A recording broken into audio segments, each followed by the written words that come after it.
Bien, primero que todo vamos a colocar este tiempo en las manos del Señor. Acompáñenme en esta oración para dar inicio a nuestro mensaje de hoy. Oh Padre Santo, a ti acudimos, Señor, suplicando siempre tu gracia para contemplar tu grandeza aquí en la exposición de tu palabra, Señor. Abre nuestros ojos, Señor, para poder contemplar esa grandeza tuya, Señor. Abre nuestros ojos, Señor, para que nuestra fe, Señor, sea cada vez más fuerte de acuerdo a tu preciosa y perfecta voluntad, Señor. Ayúdanos, Señor, a obedecer con todo nuestro corazón el mandato de que hagamos siempre memoria de ti.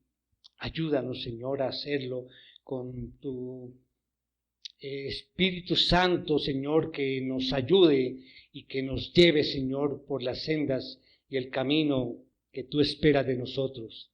Te damos las gracias y colocamos este tiempo en tus manos.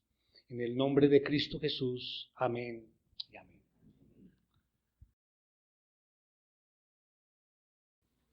Cuando estaba preparando este mensaje, vamos a ver que es un mensaje que nos habla de la fe y de la gratitud. En nuestras oraciones y permanentemente estamos diciendo gracias, Señor, por todas las bendiciones que recibimos.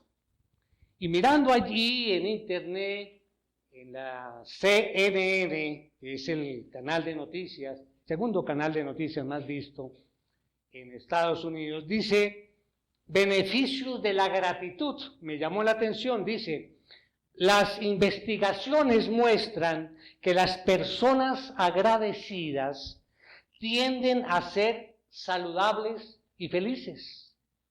Exhiben niveles más bajos de estrés y depresión. Lidian mejor con la adversidad y duermen mejor. Tienden a ser más felices y más satisfechos con la vida.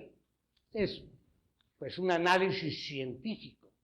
Yo me pongo a pensar, bueno, si nosotros somos agradecidos con Dios, wow, cuántas cosas vamos a recibir. Y cuando hablo de agradecimiento, me acuerda de una ilustración. Tal vez muchos de ustedes la conocen. Antes de entrar en el mensaje, quisiera compartir esta ilustración que nos habla precisamente del tema de fe y de agradecimiento. Se trata de don Pedro. Él es un veterano, ya a edad adulta, cristiano, vive solo allí en su casa. Pero a él no le gusta que le digan que vive solo, porque él dice: no, yo vivo con mi Señor, siempre estoy acompañado de Él. Y es así. Él vive de su pensión, una modesta pensión, digamos que se ajusta a su presupuesto.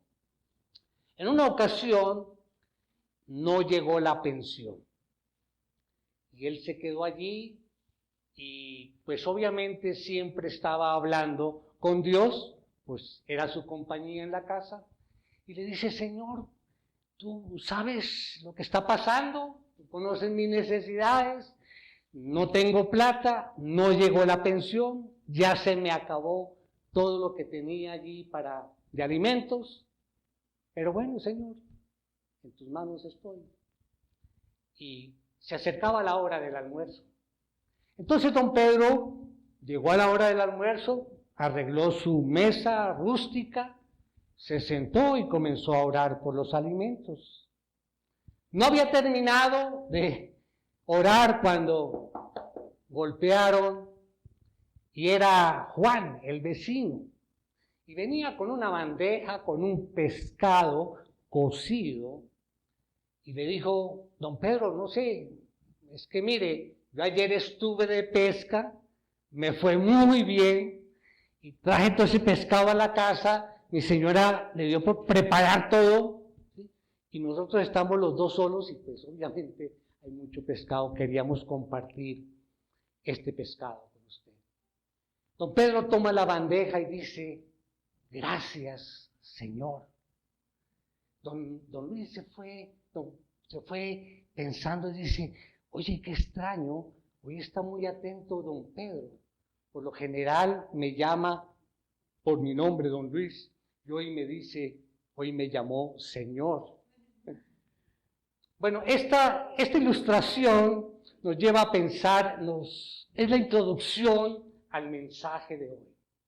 Ustedes tienen ya su guía y posiblemente todos leyeron el título. Y hay una palabra allí que yo creo que la mayoría hemos escuchado o conocemos. Es la palabra ebenecer. Ebenecer. Generalmente o en muchas ocasiones uno habla con alguien y le dice, ¿conoces ebenecer? Y dice, sí, hasta aquí me trajo Dios, ¿verdad? O hasta aquí el Señor me ha ayudado. Pero ebenecer no significa eso. Ebenecer significa piedra de ayuda, piedra de auxilio o de ayuda. Y precisamente ese fue el nombre que el profeta Samuel le dio a una piedra que hizo colocar allí en las ciudades de Mizpa y de Sem, en conmemoración de ese agradecimiento a Dios por la ayuda que habían recibido en una batalla frente a los filisteos, que es lo que vamos a ver hoy en la historia. Ebenecer. Allí con esto podemos percibir y creer precisamente que el Señor soberano tiene el control absolutamente. Y en el pueblo de Israel, en aquella época, lo tenía en todo momento. ¿Sí? Tanto en las cosas cuando el pueblo se portaba bien y recibía sus bendiciones, y también en los momentos de rebeldía. Bien, así es que voy a pedirles que me acompañen allí en sus Biblias, y hoy vamos a leer un poquitico más de la palabra. Vamos a leer todo un capítulo allí en el libro de Samuel, primera de Samuel, el capítulo 7. Y lo leemos todo, no es muy largo, pero lo leemos todo para tener el contexto de la historia y poder centrarnos en el propósito del mensaje de esta mañana. Dice así, capítulo 7. Los hombres vinieron de Kiriat Jearim, tomaron el arca del Señor y la llevaron a la casa de Abinadab en la colina y consagraron a Eleazar, su hijo, para que guardara el arca del Señor. Pero pasó mucho tiempo, 20 años, desde el día en que el arca quedó en Kiriat Jearim, y toda la casa de Israel añoraba al Señor. Versículo 3. Entonces Samuel habló a toda la casa de Israel: si es que ustedes se vuelven al Señor con todo su corazón, entonces quiten de entre ustedes los dioses extranjeros y a Astarot, y dirijan su corazón al Señor y sírvanle solo a Él, y Él los librará de la mano de los filisteos. Los israelitas quitaron a los Baales y a Astarot y sirvieron solo al Señor. Y Samuel dijo: reúnan en Mizpa a todo Israel y yo oraré al Señor por ustedes. Se reunieron los israelitas en Mizpa y sacaron agua y la derramaron delante del Señor. Ayunaron aquel día y dijeron allí: hemos pecado contra el Señor. Y Samuel juzgó a los israelitas en Mizpa. Cuando los filisteos oyeron que los israelitas se habían reunido en Mizpa, los príncipes de los filisteos subieron contra Israel. Cuando oyeron esto, los israelitas tuvieron temor de los filisteos. Entonces los israelitas dijeron a Samuel: no dejes de clamar al Señor nuestro Dios por nosotros, para que Él nos libre de la mano de los filisteos. Tomó Samuel un cordero de leche y lo ofreció como completo holocausto al Señor. Y clamó Samuel al Señor por Israel, y el Señor le respondió. Mientras Samuel estaba ofreciendo el holocausto, los filisteos se acercaron para pelear con Israel, pero el Señor tronó con gran estruendo aquel día contra los filisteos, y los confundió, y fueron derrotados delante de Israel. Saliendo de Mizpa, los hombres de Israel persiguieron a los filisteos, hiriéndolos hasta más allá de Bet-car. Versículo 12. Entonces Samuel tomó una piedra y la colocó entre Mizpa y Sen, y la llamó Ebenezer, y dijo: hasta aquí nos ha ayudado el Señor. Los filisteos fueron sometidos y no volvieron más dentro de los límites de Israel, y la mano del Señor estuvo contra los filisteos todos los días de Samuel. Las ciudades que los filisteos habían tomado de Israel fueron restituidas a Israel desde Ecrón hasta Gat, e Israel libró su territorio de la mano de los filisteos, y hubo paz entre Israel y los amorreos. Samuel juzgó a Israel todos los días de su vida. Cada año acostumbraba a hacer un recorrido por Betel, Gilgal y Mizpa, y juzgaba a Israel en todos estos lugares. Después volvía a Ramá, pues allí estaba su casa, y allí juzgaba a Israel, y edificó allí un altar al Señor. Muy bien, con base en esta historia, los invito a que me acompañen a conocer 4 puntos, vamos a ver en el mensaje de hoy, cuyo título es Ebenezer, una conmemoración de la asistencia divina. Ebenezer. Como todos nuestros mensajes, hay una idea principal que vamos a estar repitiendo durante el desarrollo del mensaje. La idea principal en el día de hoy es la siguiente: cada adversidad que encontramos en el camino no significa que Dios no esté con nosotros, significa que Dios nos está enseñando. Hoy es domingo, Día del Señor, 23 de abril del año 2023, siendo las 10:45 de la mañana, podemos decir: hasta aquí nos ha ayudado el Señor. Podemos decirlo. Este tiempo es una excelente oportunidad para devolvernos, en primer lugar, a mirar algo hacia atrás. Algo de todo lo que el Señor ha hecho por nosotros en nuestras vidas. ¿Cuántas veces en situaciones, ya sean grandes o pequeñas, notorias o invisibles, el Señor se hizo presente y nos brindó su ayuda? ¿Cuántas veces? Estoy seguro que de una forma hemos pasado situaciones difíciles. A veces nos sentimos angustiados y de pronto decimos: no sé cuál es la salida, y nos sentimos frustrados, decepcionados. Y hay momentos en nuestras vidas, muchas veces se presentan en forma seguida, otras veces con algún lapso de tiempo, pero siempre se presentan esos momentos. Y en esos momentos, qué bueno recordar: bueno, hasta aquí me ha ayudado el Señor.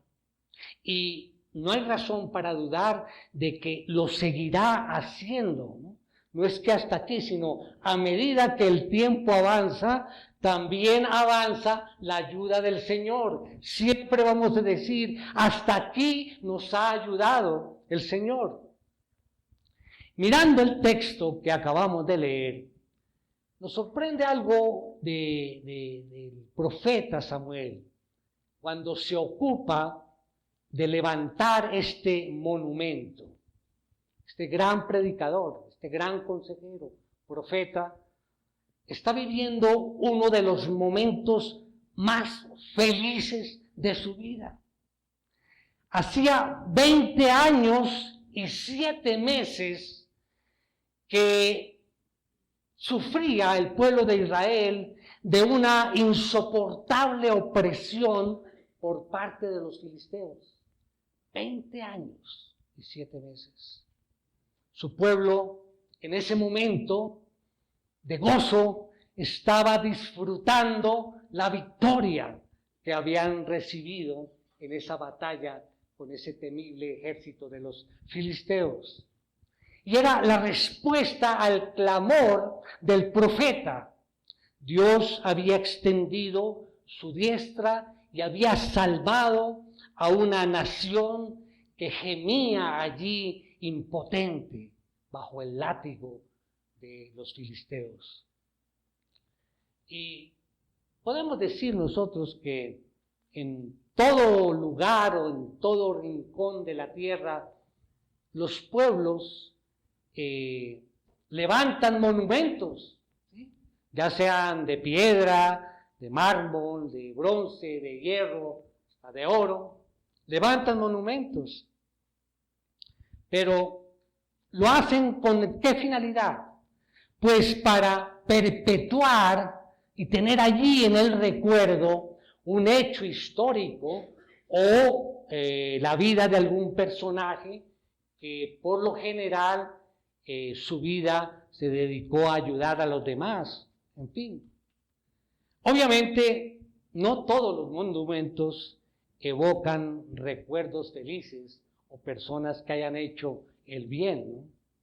Hay en el mundo monumentos que más bien despiertan sentimientos de repulsión, porque no fue, digamos, la gratitud del pueblo la que los levantó, sino más bien es la expresión de vanidad y egoísta y de orgullo de alguna persona que llegó a la cima del poder y de la autoridad.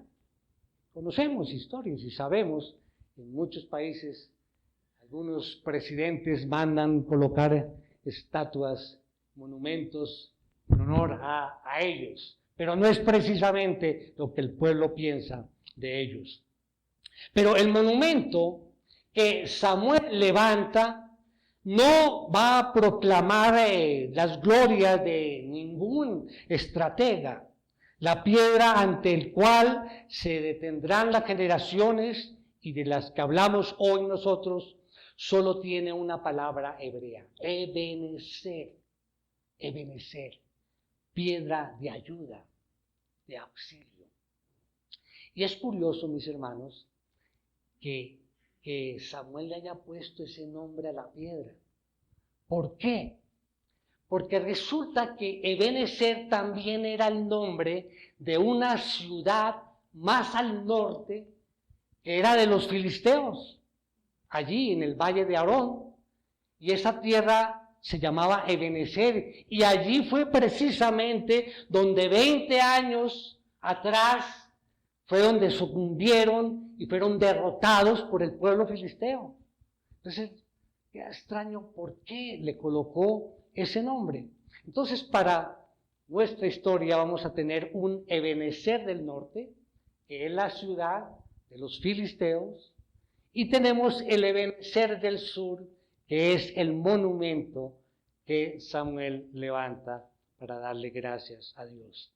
Y allá en el Ebenezer del norte fueron dominadas todas las fuerzas israelitas y hasta el sacerdocio hebreo Fue pisoteado allá, representado por los hijos del sacerdote Elí. Fueron pisoteados. Y para colmo de males, hasta los objetos de culto sagrados, el arca del tabernáculo, fueron tomados como trofeos de guerra por los filisteos. Y volvemos, nos preguntamos, pero entonces, ¿por qué Samuel coloca ese mismo nombre que traía tan malos recuerdos a esta piedra, a este monumento que levantan hoy? Y vamos a meditar sobre eso. Ebenezer les recordó allí al pueblo de Israel varias cosas. Y hoy ese Ebenezer nos recuerda a nosotros también varias cosas. Vamos al primer punto. Ebenezer nos invita a pensar en un pasado del que no se puede presumir.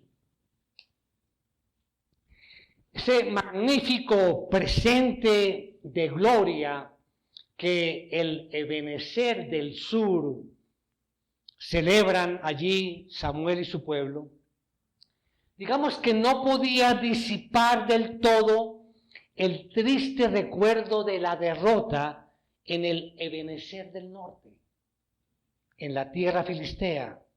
Cuán desolador era, en efecto, ese pasado. Y así es la vida. Casi no hay alegría que no se vea un poco nublada por algo de tristeza. Aún el que más triunfos parece celebrar, siempre hay algo allí de sus fracasos anteriores. Quizá pensemos en los deportistas, ¿no? De pronto conocemos a alguien, un deportista que ha ganado muchos premios actualmente, pero su pasado generalmente viene de tristeza, sufrimiento, lucha, disciplina.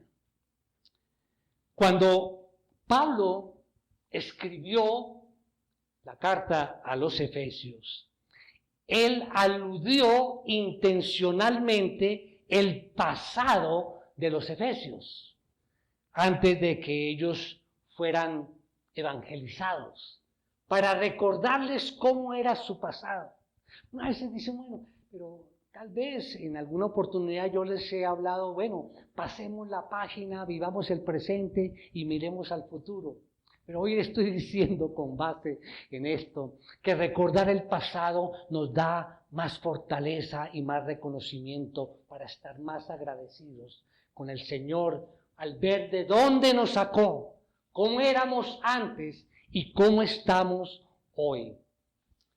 Entonces Pablo le escribió así en la epístola a los Efesios. Vamos a Efesios 2:12. Y dice, recuerden que en ese tiempo ustedes estaban separados de Cristo, excluidos de la ciudadanía de Israel, extraños a los pactos de la promesa, sin tener esperanza y sin Dios en el mundo. O sea, un pasado de tinieblas, ¿verdad? Y les estaba recordando eso. Pero si miramos qué pasó más adelante cuando ellos cambiaron su vida. Miremos versículo 19, ahí mismo. Así pues, ustedes ya no son extraños ni extranjeros, sino que son conciudadanos de los santos y son de la familia de Dios. ¡Qué bendición!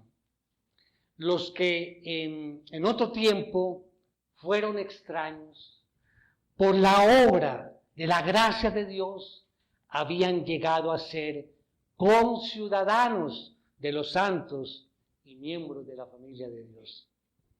El mismo apóstol, allí Pablo, mire lo que dice al dirigir una de sus cartas a Timoteo, primera de Timoteo, mire lo que dice.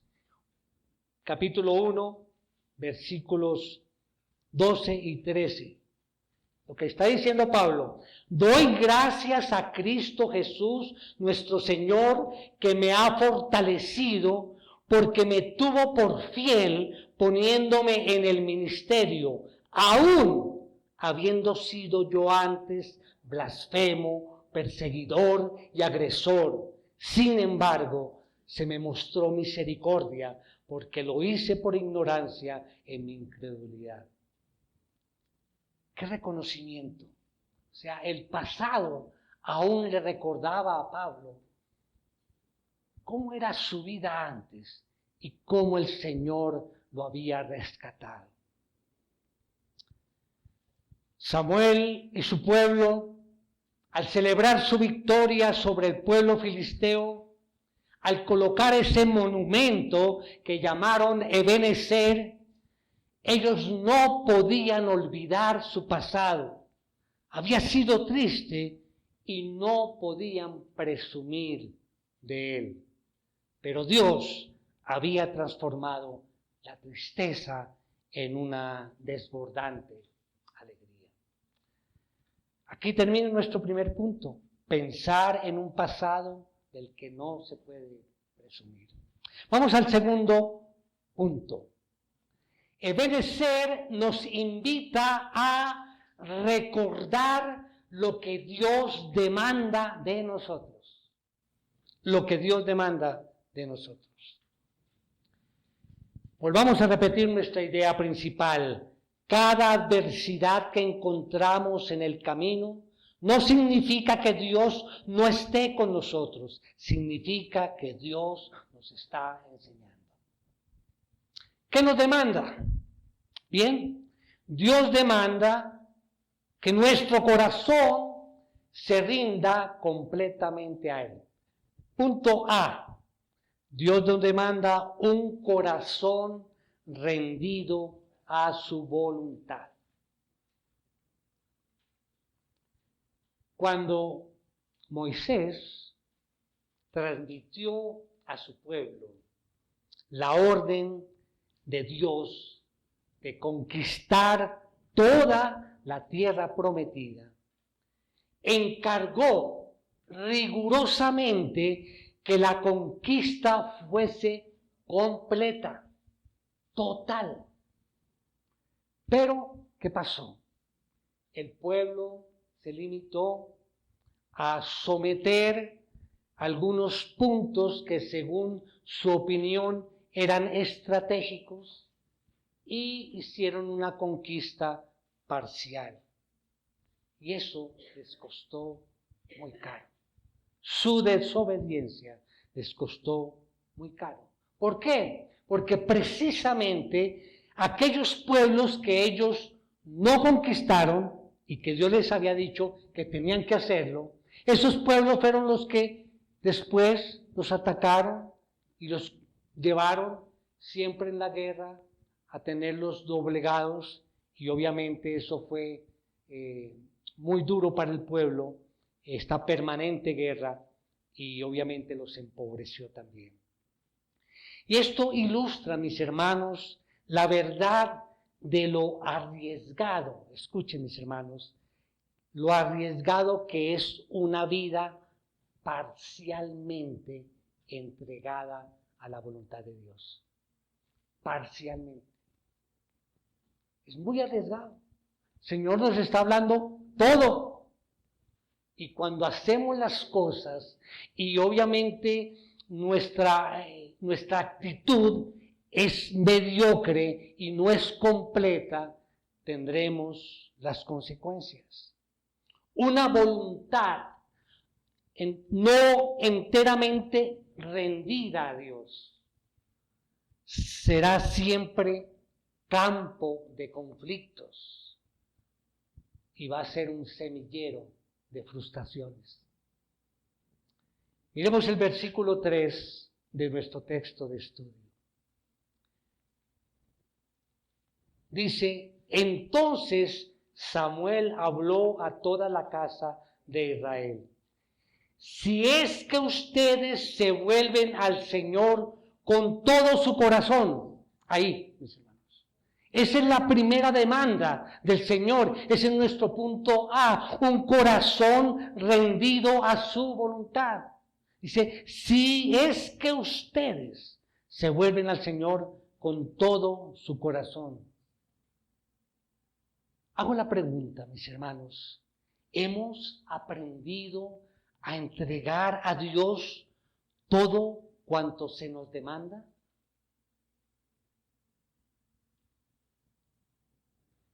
Viene otra segunda demanda del Señor.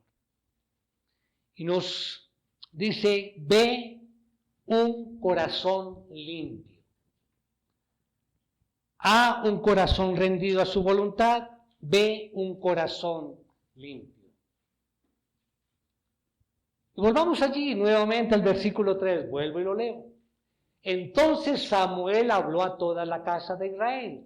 Si es que ustedes se vuelven al Señor con todo su corazón, nuestro punto A, entonces quiten de entre ustedes los dioses extranjeros y a Astarot. Paremos aquí. ¿Qué significa esto? Quiten todos esos ídolos, porque yo quiero un corazón limpio. Eso es lo que nos pide el Señor. Eso es lo que les estaba pidiendo a ellos. Vemos allí que el pueblo de Israel, en su desobediencia, en su rebeldía, pues era difícil que tuviera el favor de Dios. Tenía que apartar esos ídolos. Y estaban, digamos, envueltos en ese tiempo en la idolatría completa. Pero con el liderazgo de Samuel, ellos hicieron caso. Derribaron esos baales, ¿sí? Y comenzaron a adorar al Señor. Temían a Dios. Dios demanda entonces de nosotros un corazón limpio. Y cuando habla de idolatría, generalmente nosotros pensamos, bueno, es arrodillarse o inclinarse ante alguna imagen, sí, eso es idolatría. No, idolatría son muchas más cosas. El mismo orgullo, la misma avaricia, el rencor, el egoísmo, todo esto también son dioses extranjeros para el Señor.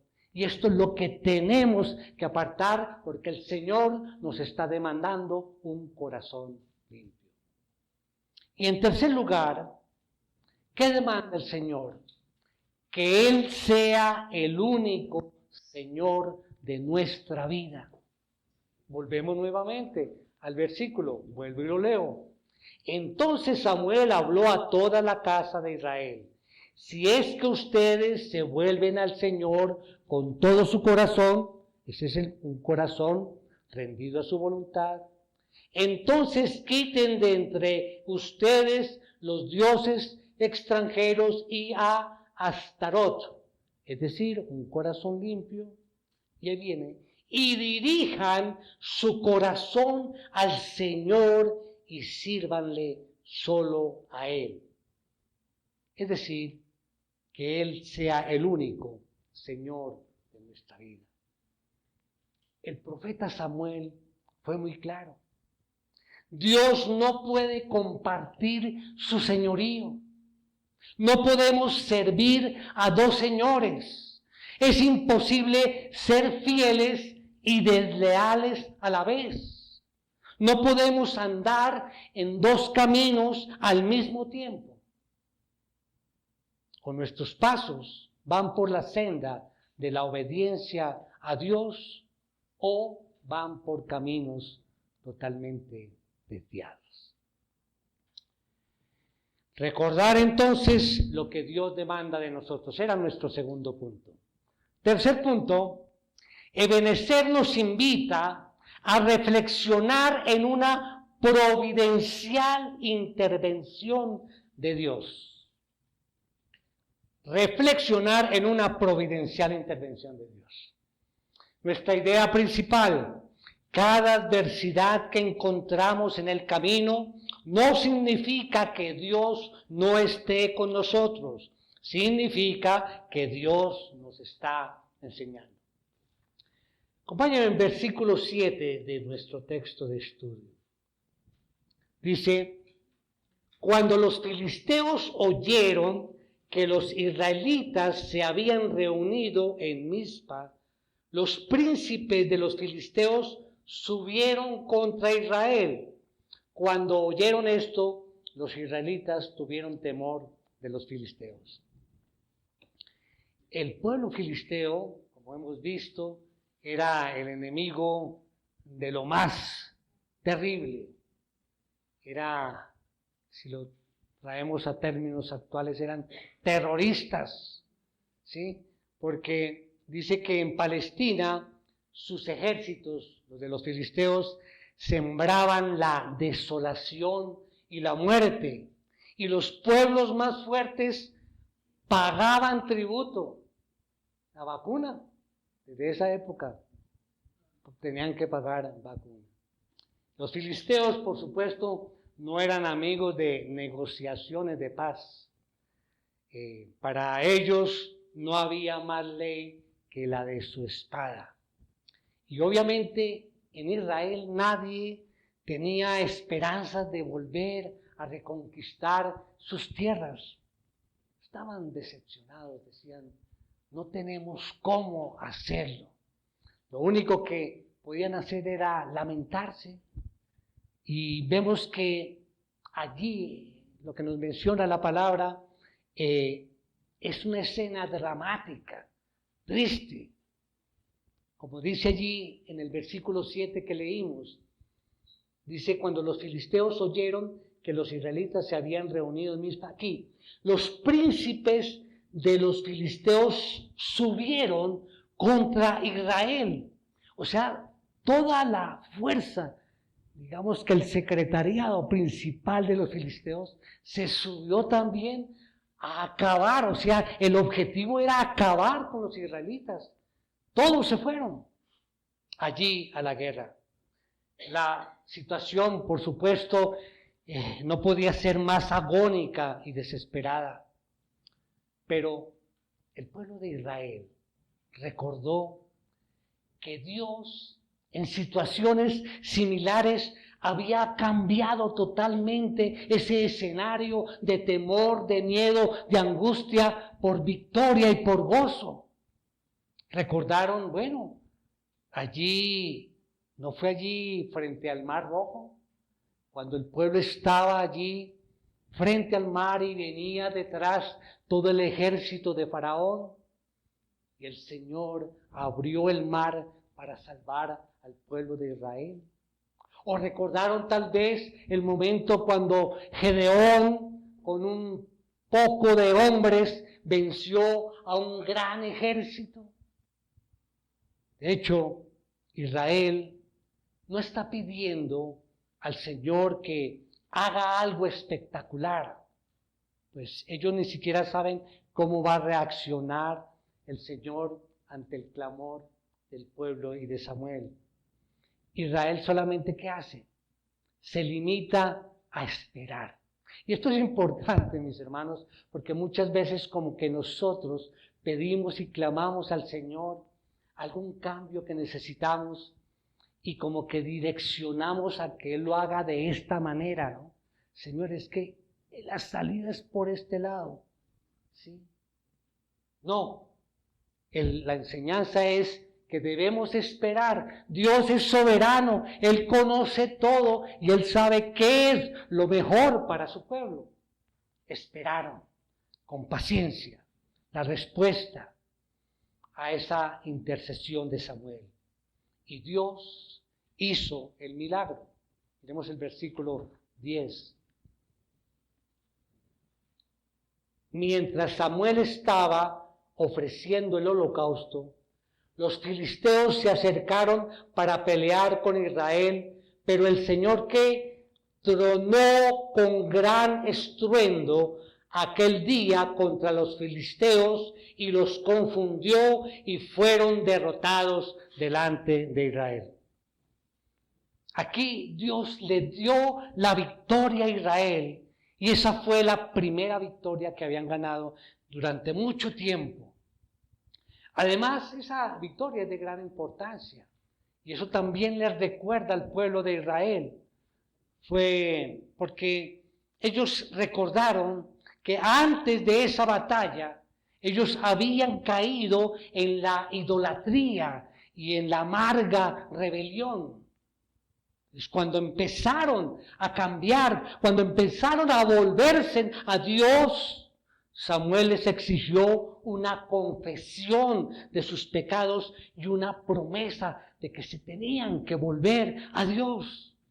Y ahora cuando hicieron eso, el resultado fue la victoria sobre los filisteos. Debiera bastarnos esta lección de la historia, mis hermanos, para que nuestra fe en Dios se afirme más. Mis hermanos, es que nosotros tenemos a alguien infinitamente mejor que Samuel. Una persona que intercede por nosotros. El único mediador, Cristo Jesús, por quien tenemos esa salvación perfecta. Como el profeta Samuel y su pueblo, también nosotros podemos levantar hoy en nuestro corazón un Ebenezer, un monumento de gratitud para quien intervino providencialmente en nuestra vida y nos salvó de un destino eterno de perdición y muerte. Debemos levantar ese monumento de agradecimiento a Dios, porque hasta aquí nos ha ayudado el Señor. Termino con el cuarto punto. Ebenezer nos invita a pensar en que toda experiencia ha de conducirnos a la gratitud. Vamos al versículo 12. Entonces Samuel tomó una piedra y la colocó entre Mizpa y Sen y la llamó Ebenezer y dijo: hasta aquí nos ha ayudado el Señor.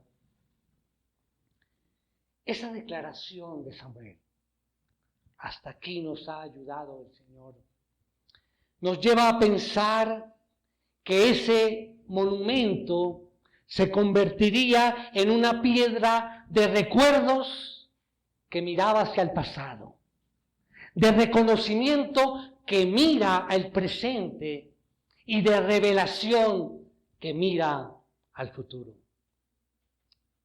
Mis amados hermanos, estamos seguros de que todos podemos decir: hasta aquí me ha ayudado el Señor. Esa piedra era además una piedra de revelación, que no solamente significaba hasta aquí, sino también de aquí en adelante. Salmista David, allí en el Salmo 23 decía: el Señor es mi pastor, y después, mirando al futuro, añadió: nada me faltará. Una vez alguien dijo: tengo interés en el futuro porque espero pasar el resto de mi vida allí. Todos necesitamos, mis hermanos, una piedra de Ebenezer.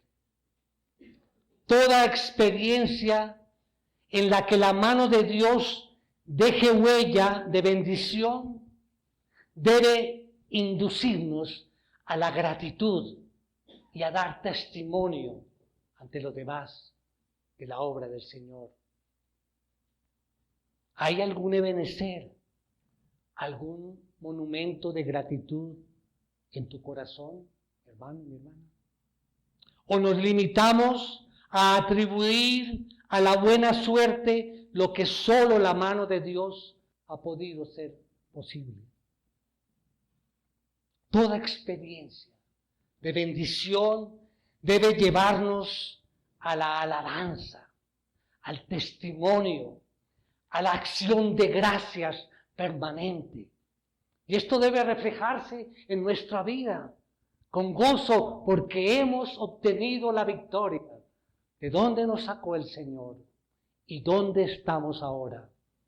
Toda experiencia debe llevarnos a ese tiempo de alabanza y de agradecimiento.